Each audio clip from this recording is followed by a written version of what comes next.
Morco papaya. I'm going to make my own version of atsara. Papaya pickles, guys.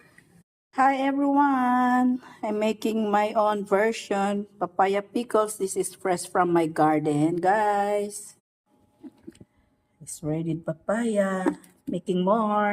Ay, ito na lahat na yung King's Red ko. Yan guys, yan. And then, ito para sa chicken. Yan, naubos ko lahat yan guys. Yan. Yan, put a little bit of sugar. Yan.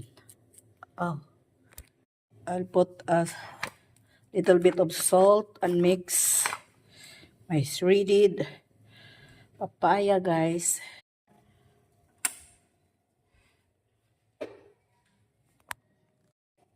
Boiling. Yan, I'll put the boiling water. Yan guys.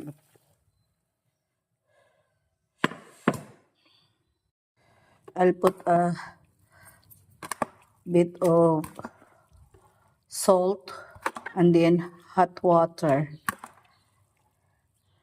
Just leave it until it cold and then later I'm gonna squeeze this one. Wow, this is now my finished product guys. Yan. Yummy.